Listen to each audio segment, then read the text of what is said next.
네, 사사기 12장은 이렇게 짧은 구절로 되어 있습니다. 15절로 되어 있는데요. 이 입다에 대해서 우리가 계속 살펴보고 있는데, 입다의 이제 마지막 부분에 대해서 오늘 그 본문이 다루고 있습니다.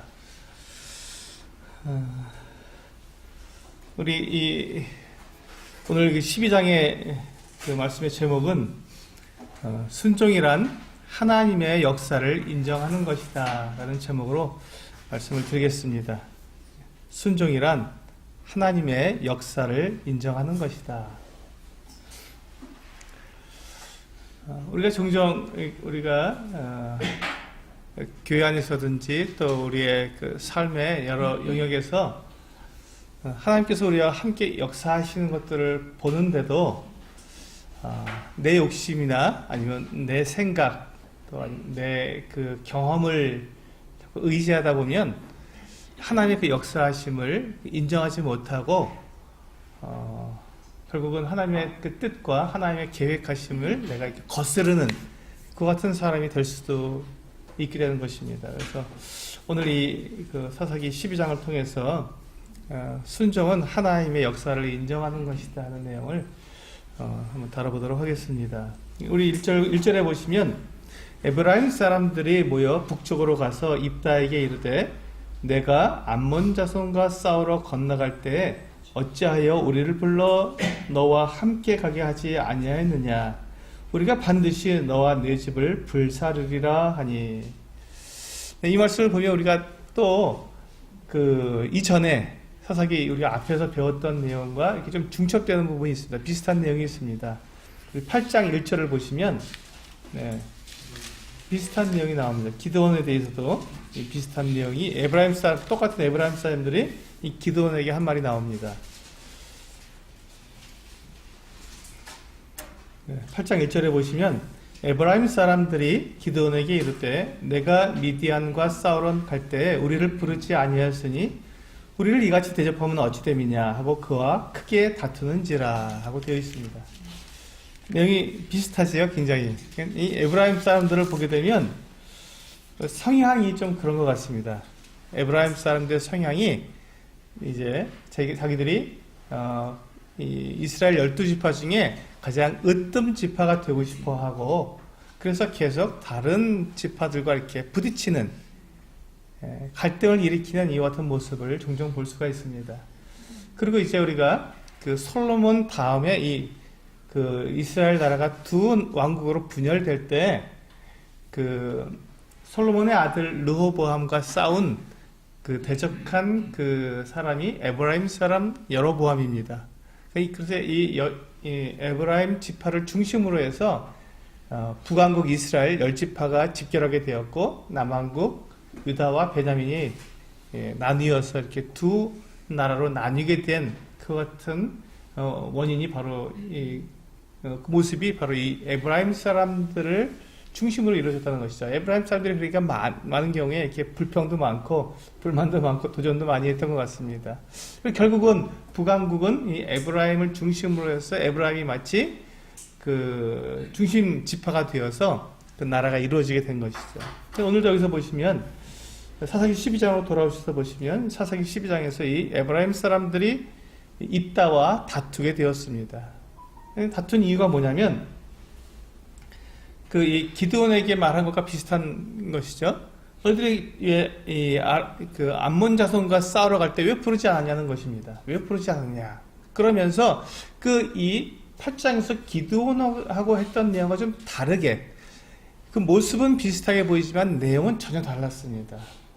여기서 보시면 지금 에브라임 사람들이 이 입다에게 말하면서 맨 끝에 1절 맨 마지막에 뭐라고 되어 있냐면 우리가 반드시 너와 내 집을 불사르리라 하니 이렇게 되어 있습니다.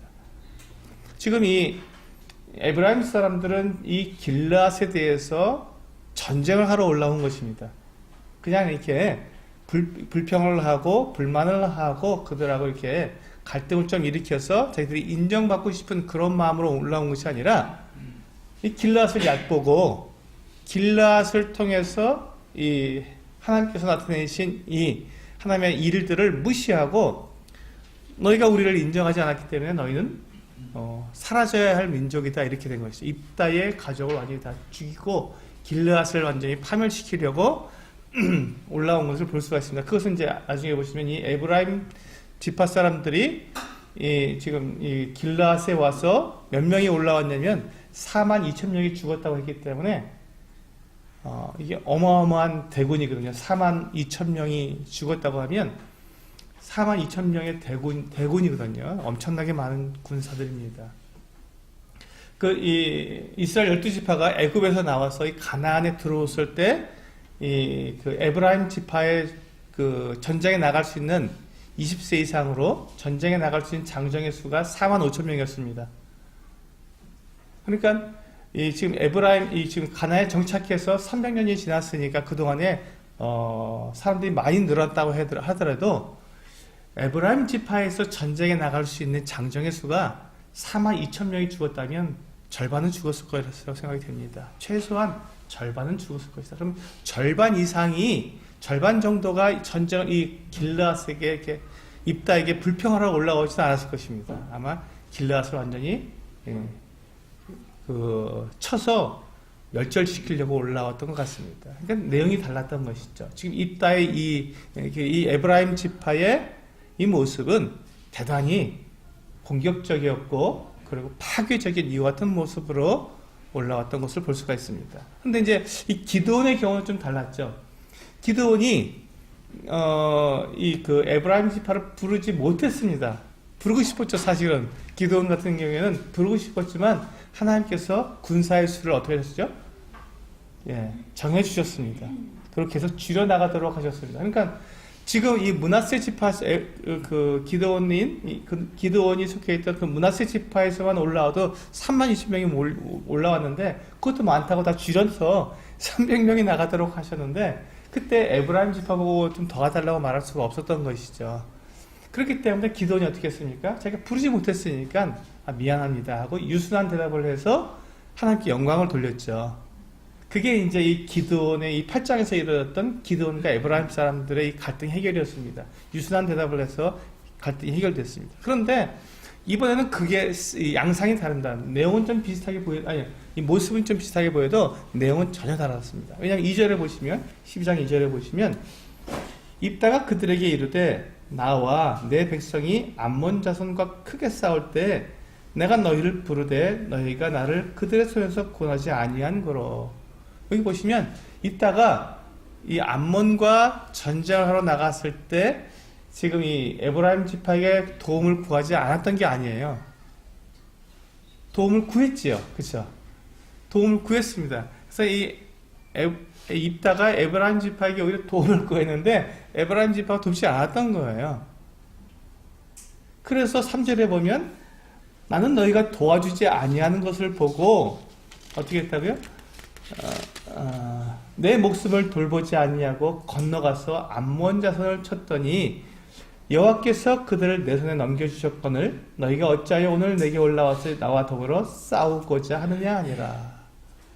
지금 이 에브라임 지파는 자기들이 입다의 도움에 이렇게 입다를 돕지 않고 그들이 입다를 내버려둔 상태에서 입다가 전쟁을 통해서 대승을 거두었을 때 그것에 배가 아파서 이 입다를 공격해서 그를 죽이고 자기들이 에브라임 지파가 그 이스라엘 12지파에서 가장 으뜸 지파가 되고자 하는 어떤 욕망과 욕심과 그 어떤 악한 마음으로 지금 올라오게 된 것이죠. 때때로 이렇게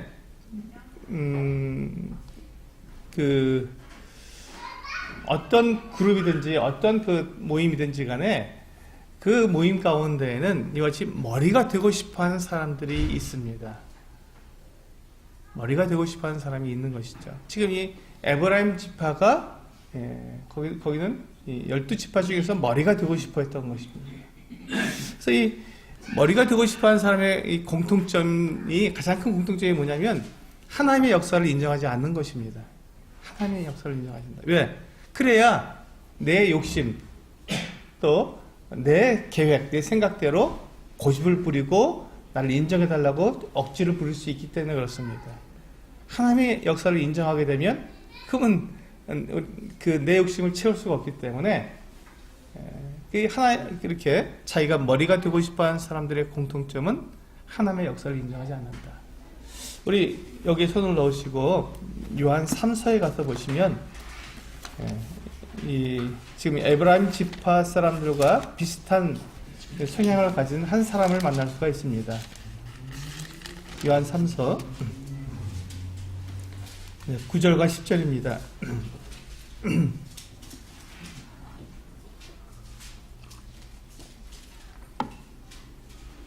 네, 요한 3서 9절과 10절 같이 읽어보겠습니다. 시작.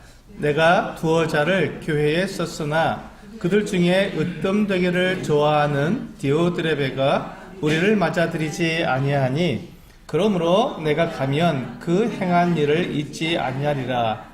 그가 악한 말로 우리를 비방하고도 오히려 부족하여 형제들을 맞아들이지도 아니하고 맞아들이고자 하는 자를 금하여 교회에서 내쫓는도다. 여기 보시면 아주 해괴한 일이 일어나고 있습니다. 이 디오드레베라고 하는 이 사람이 있는데 이 사람은 자기가 으뜸되기를 교회 가운데 으뜸되기를 좋아했습니다. 머리가 되고 싶어 했던 사람이죠. 근데 이 사람이 어떤 일을 했냐면 지금 이 사도 요한의 일행을 맞아들이지 않았습니다. 지금 사도 요한은 순회하는 사도의 각 교회들을 순회하면서 이 복음도 전하고 또 하나님의 말씀을 가르치던 그 같은 사도였습니다. 근데 이분이 이제 다닐 때 먼저 통보를 하고 가게 돼 있거든요. 순회를 하더라도 여기서 이제 미리 사람을 보내서 내가 이제 언제부터 언제까지 그 교회에 내가 머물겠다 하고 이렇게 통보를 하게 되는데 그 통보를 받은 이 디오드레베가 영접하지 않은 것이죠. 오지 마시오. 네, 사도를 거절한 거예요. 오지 마시오. 거절해 버렸습니다. 왜 그랬냐면 사도가 오게 되면 자기가 다스림을 받아야 되고 자기가 한 지금 자기 디오드레베가 있는 그 교회에서 자기가 한 행동들이 다 검증이 되기 때문에 문제가 되니까 자기가 그 교회에서 으뜸이 되고자 했는데 그것에 대해서 검증이 되기 시작하면 곤란하니까 거절한 것입니다. 그리고는 뭐라고 했냐면 10절에 보시면 10절에 보시면 그가 악한 말로 우리를 비방하고 이 디오드레베는 이 사도들의 그 일행을 비방을 했습니다. 다른 형제들을 갖다가 비방한 것이죠. 오히려 부족하여 형제들을 맞아들이지도 아니하고 또 맞아들이고자 하는 사람들을 교회에서 내쫓아 버렸습니다. 왜 디오드레베 자기가 이렇게 주장하고 또 제가 다스리는데 따라오지 않느냐? 나를 안 따오려면 나가라 하고 내쫓은 것이죠. 이게 아주 굉장히 해괴한 일이 생긴 것입니다. 이 초대교회 당시에 이런 일은 결코 일어나서는 안 되는 일이었는데 디오드레베가 자기 나름대로의 자기 왕국을 건설해 버린 것이죠. 교회 안에서. 이와 같이 지금 이 디오드레베와 에브라임 지파 사람들의 공통점을 한번 찾아보게 되면 첫째로 이 형제를 비방했습니다. 그렇죠? 지금 에브라임 사람도 입다를 어떻게 했습니까? 비방했습니다. 그리고 우리 사사기 12장으로 돌아오셔서 보시면 그들이 어떤 모욕을 주었냐면 형제들이죠. 이 길르앗 사람들이. 그런데 4절 하반절에 보시면 이는 에브라임의 말이 너희 길르앗 사람은 본래 에브라임에서 도망한 자로서 에브라임과 므낫세 중에 있다 하였습니다. 이 에브라임 사람들이 이 길르앗 사람들을 모욕을 했습니다. 어마어마한 모욕을 했죠. 도망자라고 하는 이와 같은 모욕을 했던 것입니다. 그러니까 너희들은 가치가 없다. 살려둘 가치도 없다. 그래서 죽이러 왔다. 이렇게 말한 것과 다름이 없습니다. 그러니까 지금 디오드레베가 한 이와 같은 행동과 에브라임 사람들이 한 행동이 공통점이 있습니다. 형제를 비방하는 일이었죠.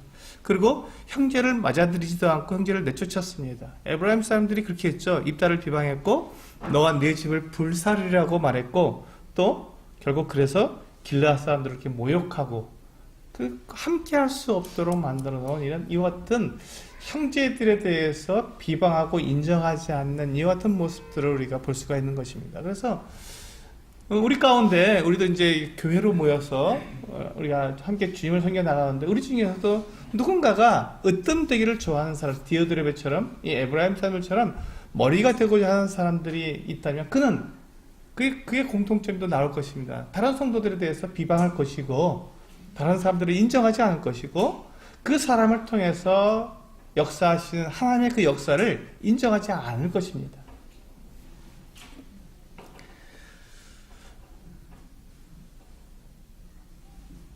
그런데 한번 우리 입다의 말을 들어보면요, 입다의 경우에는 하나님을 인정했습니다. 3절 그 앞에 이제 3절에 보시면 나는 너희가 도와주지 아니하는 것을 보고 내 목숨을 돌보지 아니하고 건너가서 암몬 자손을 쳤더니, 자, 여기 보시면 입다는 어떻게 했습니까? 자기의 목숨을 걸고 싸웠습니다. 그런데 그 영광을 누구에게 돌렸어요? 그 뒤에 보시면 여호와께서 그들을 내 손에 넘겨주셨거늘. 입다는 자기 능력으로 암몬 자손을 몰아냈다고 말하지 않고 자기는 최선을 다하긴 했지만 생명을 다 목숨을 바쳐서 자기가 전쟁을 했지만, 그러나 그렇게 그 대승을 주신, 승리를 주신 분은 하나님이시다라고 하나님의 역사를 인정한 것이죠. 그리고 또한 우리가 그 앞에 11장에서 보면 입다가 하나님께 자기가 서원했던 것, 그것이 잘못된 것을 알았을 때 입다의 그 무난동녀 외딸이 자기를 맞이하러 나와서 그 외딸을 번제로 드릴 수밖에 없는 그 잘못된 이와 같은 그 상황이 벌어졌을 때에도 하나님께서 자기를 인도하셔서 이 대승을 거두게 하신 것 때문에, 하나님의 살아계심을 그가 알았기 때문에, 하나님의 역사를 인정하기 때문에 그는 그 서원을 취소하지 못하고 그대로 행했던 이 같은 모습을 보게 되었을 때 입다는 하나님의 역사를 인정하는 사람이었습니다. 그래서 우리가 이것을 보게 되면 우리가 겸손한 사람, 그리고 하나님의 손에 붙들려서 쓰임을 받는 하나님의 사람들은 하나님의 역사를 인정합니다. 그리고 결코 그는 하나님보다 더 높은 자리에 올라가 앉지 않는다는 것입니다. 하나님께서 하심을 보고도 그것을 두려워하지 않고 그런 게 어딨어 하면서 내 생각, 내 경험을 더 강조하게 되면 그 사람이 하나님보다 더 위에 있는 것이죠. 하나님의 역사를 인정하지 않게 된다면.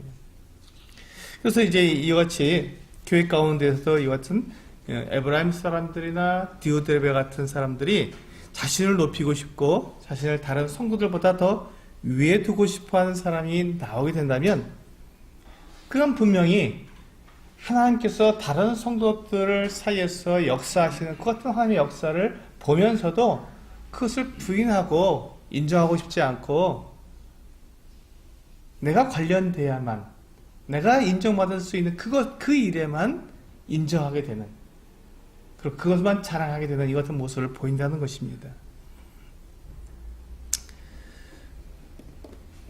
그러면서 이 공통점이죠. 다른 성도들을 비방하는 것. 다른 사람들을 비방하는 게 자기를 높이고자 하는, 자기가 으뜸되기를 좋아하는 사람의 가장 큰 특징입니다. 이 사람들은 왜 비방할까요? 왜 다른 성도들을 비방할까요?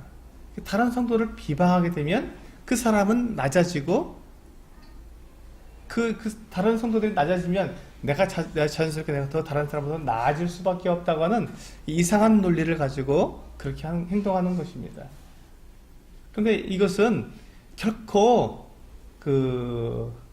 내가 높아질 수 없는 그 같은 행동이라는 것입니다. 다른 사람을 비방하는 순간 우리는 둘 다 망하는 그 같은 길로 가는 것입니다. 교회 안에서 성도가 다른 성도를 비방하고 다른 성도를 헐뜯기 시작하면요, 교회는 반드시 무너집니다. 그게 포도원을 허는 작은 여우의 일입니다. 별거 아닌 것 같잖아요. 뭐 뒤에서 좀 험담을 좀 하고, 형제 이래 저 자매 뭐 저래 이렇게 뒤에서 험담을 하는 게 뭐 큰일 같지 않습니다. 그냥 우리 둘만 알자 이렇게 얘기하고 한 일이기 때문에 그게 큰일 같지는 않은데, 그런데 그 작은 포도원을 하는 작은 여우가 돌아다니면서 그 포도에 나는 새싹들을 탁탁 갉아먹기 시작하면요, 포도나무가 아무 열매도 맺지 못한다는 것입니다. 간단해요. 새순을 꺾어만 놓기만 하면, 포도나무는 새순에서 항상 포도 열매가 맺기 때문에 그 나무에 나는 조그만 새순이 나올 때 그걸 떡 꺾어 놓으면요, 그 나무는 열매를 맺을 수가 없는 거예요. 이거 가지에 주렁주렁 막 포도가 열려야 되는데, 새순이 꺾이는 순간 1년 내내 그 포도나무는 열매를 맺을 수가 없습니다. 그게 이 포도원을 하는 작은 여우가 하는 일입니다. 이 교회에서도 마찬가지죠. 성도들이 뒤에서 험담을 하고 또 어떤 성도들이 비방을 하게 되면 그것이 떡 꺾어 놓는 거예요. 교회가 열매를 맺을 수 있는, 성령의 열매를 맺어야 하는데 그런 같은 것들을 다 떡떡 꺾어 놔서 절대로 열매를 맺을 수 없도록 만들어 놓는 일이 되는 것입니다. 우리는 결코 다른 사람을 비방한다고 해서 내가 높아지지 않습니다. 그건 착각입니다. 교회 안에서 성도를 비방하는 것은요, 그리스도의 몸을 해치는 것입니다. 그리스도의 몸을 해치는 것입니다. 그러므로 이 하나님의 교회는 결코 그렇게 다른 사람을 비방하고 또 그렇게 해치는 일에 대해서 하나님께서 가만두시지 않는다는 것입니다. 하나님 반드시 그 일에 대해서 심판하십니다. 이게 두려운 것이죠. 그래서 교회가 어려움에 빠지게 됩니다. 비방하게 되면요.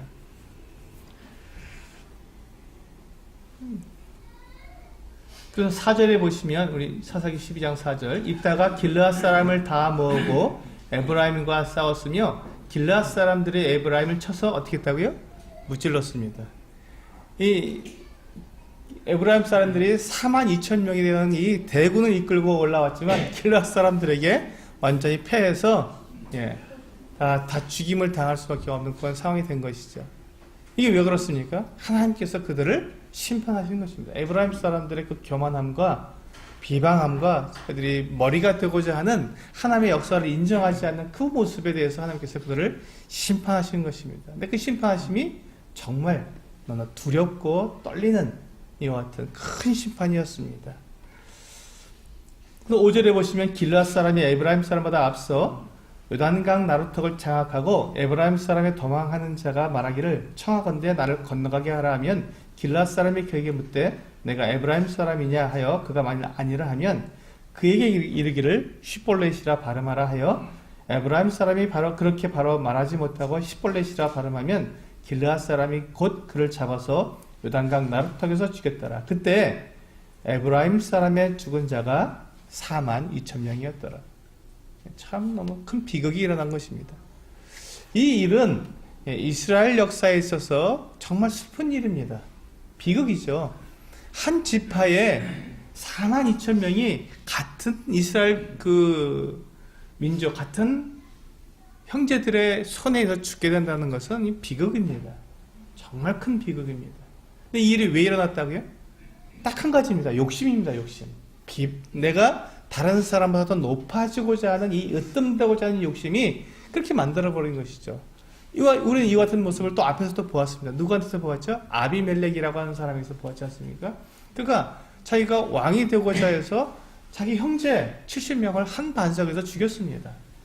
이 욕심은 이렇게 정말 끔찍한 일들을 만들어내고 비참한 같은 모습을 만들어내는 것입니다.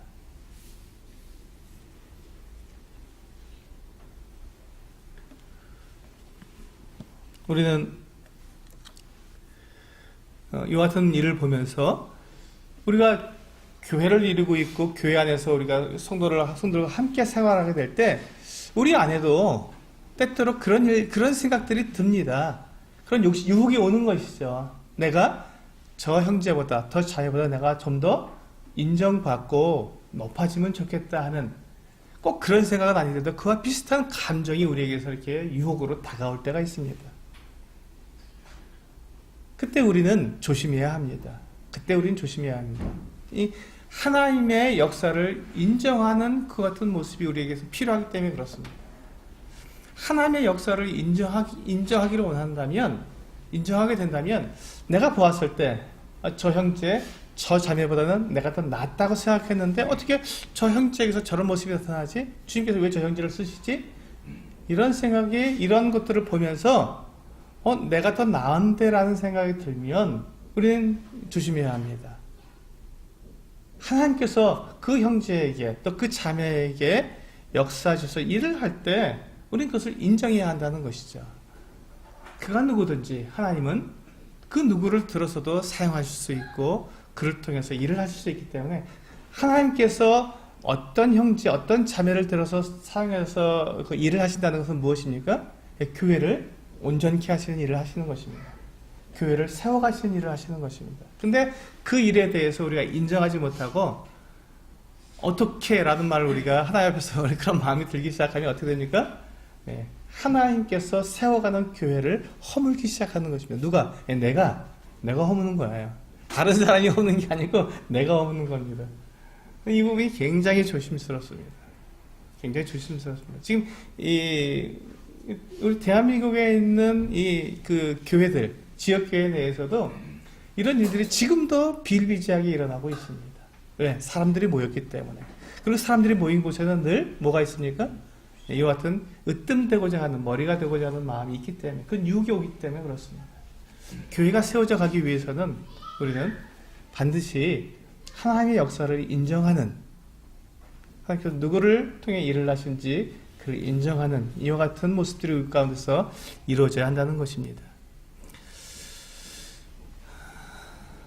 교회는 이런 어떤 수직적인 그 어떤 조직이 아닙니다.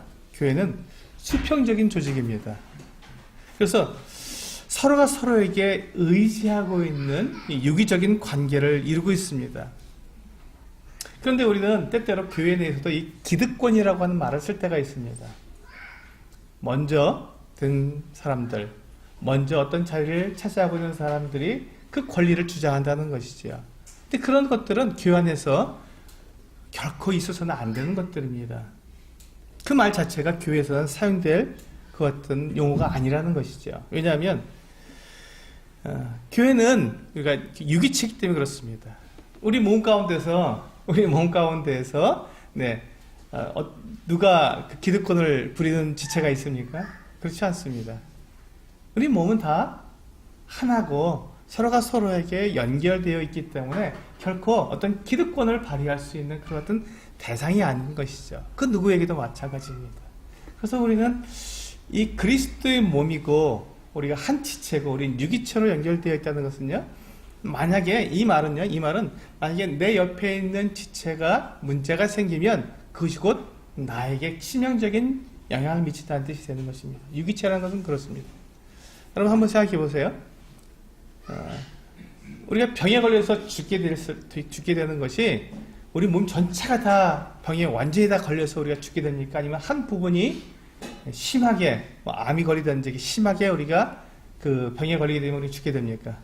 한 부분만 심하게 병에 걸리면 죽게 됩니다. 사람은. 그걸 보고 유기체라고 합니다. 그래서 만약에 지금 내 옆에 있는 지체가 온전하고 건강하고 정말 강하게 살아가지 못하면 그 영향이 누구에게 온다고요? 나에게 직접적으로 오는 것입니다. 그게 유기체입니다. 옆에 있는 내 성도가 좀 약하고 나보다 좀 못하면 낫겠다는 생각이 드는 것 자체가 어불성설이 되는 것이죠. 그러면 그럴수록 오히려 나에게 더 큰 문제가 생기는 것이 유기체의 모습입니다. 그래서 우리가 교회를 이루고 있고 우리가 그 하나님의 한 몸으로서 주님을 섬기고 있다는 말은 무슨 뜻이냐면 나는 어떻게든지 내 옆에 있는 내 주위에 나와 함께 있는 성도들을 더 강하게 만들고 튼튼하게 만들고 그들로 하여금 씩씩하고 강건하게 만들어야 한다는 그 어떤 뜻이 되는 것입니다. 그게 교회의 모습입니다. 그게 유기체의 모습입니다. 그래서 우리가 밥을 먹고 우리가 그 소화를 시키는 그 모든 일들이 무엇입니까? 우리를 건강하게 만들기 위해서 이렇게 하는 것입니다. 나를 건강하게, 내 지체들을 건강하게 만들기 위해서. 우리는 그 일을 위해서는 최선을 다하는 것이죠. 눈이 왜 우리 계속해서 이렇게 바라보면서 모든 걸 조심스럽게 바라보고 있습니까? 내 몸을 다치지 않게 하기 위해서, 위험을 감지하기 위해서 최선을 다해서 노력합니다. 눈 자체를 보호하기 위해서가 아니라 온 몸을 보호하기 위해서 눈은 그렇게 깨어 있는 것이지요. 그렇습니다.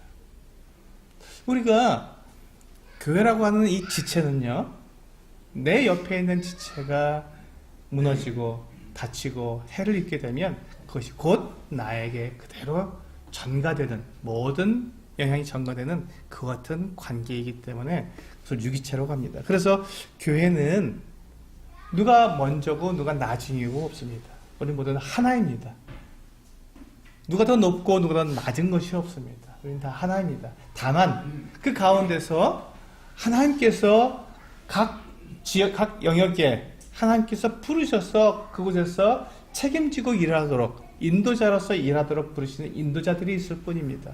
그것을 성경은 형제 중에 인도자라고 부릅니다. 우리 사도행전 15장에서 말씀을 한번 보시겠습니다. 사도행전 15장 22절을 보시면요, 이 말씀이 나오고 있습니다. 형제 중에 인도자라는 말씀이 사도행전 15장 22절에 나오고 있습니다.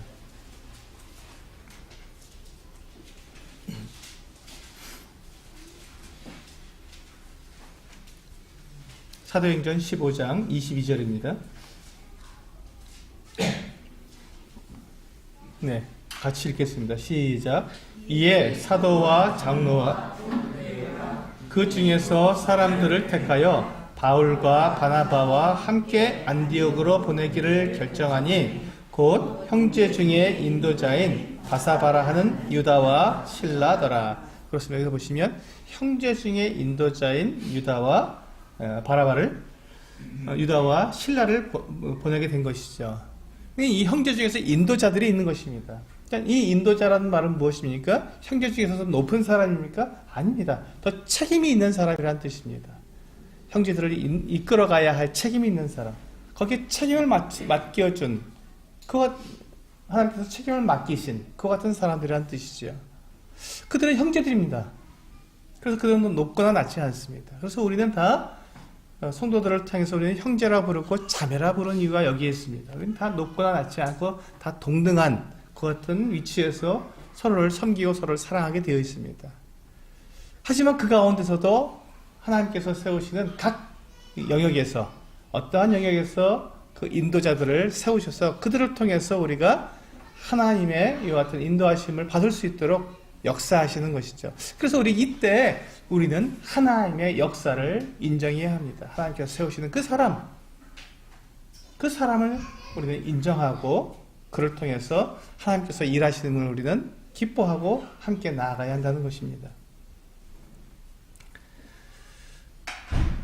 우리가 어떤 사람을 하나님께서 세우실 때 그 사람을 세우시는 권한은 하나님께 있습니다. 그래서 우리는 내 생각과 다르다고 해서 그 사람에 대해서 우리가 불평하거나 또 시기할 필요는 없습니다. 하나님께서 세우시는 그 일에 대해서 우리는 인정할 뿐이지요. 그런데 이제 교회에서 만약에 어떤 형제나 자매가 세워지는데 성경의 말씀과 맞지 않는 불법이나 부정한 방법으로 세워진다면 그것은 우리는 당연히 우리는 그것에 대해서 이의를 제기해야 합니다. 당연하죠, 그것은요. 그렇지가 않고 모든 성도들이 함께 그 평안한 가운데 성경적으로 문제가 없이 하나님께서 한 형제, 한 자매들을 이렇게 세우시게 된다면 우리는 그것에 대해서 인정하고 또 그것을 따라야 한다는 것이지요.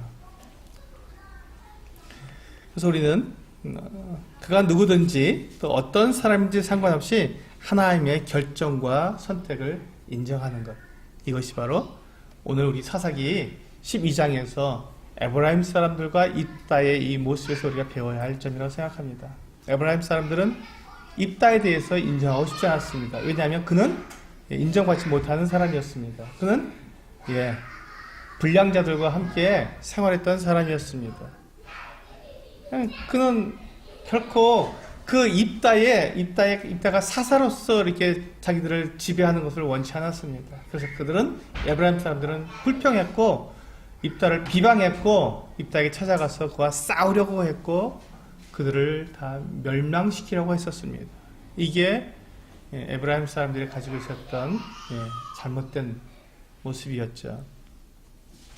그래서 우리가 교회 안에서 혹시 이와 같은 마음, 이와 같은 유혹이, 사단은 언제든지 우리 성도들을 유혹합니다. 언제든지 어느 순간이든지 우리를 유혹하고 있습니다. 그런 마음들이 우리들에게도 들 수가 있습니다.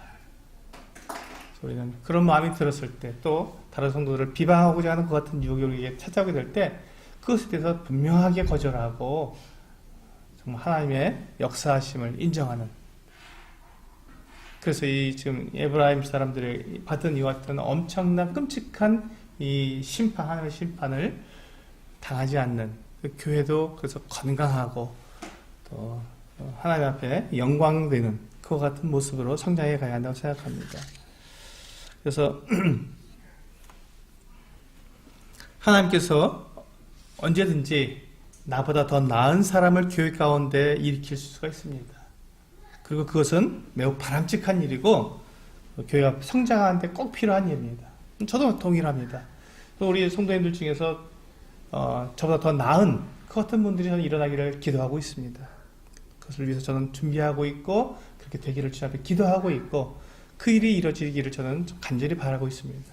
그렇게 되었을 때 교회는 성장하는 것이기 때문에 그렇습니다. 그래서 하나님께서 세우시는 그 하나님의, 사람을 세우시는 하나님의 그 역사, 하나님의 일에 우리는 순종하는 우리 성도님들 되시기를 원합니다.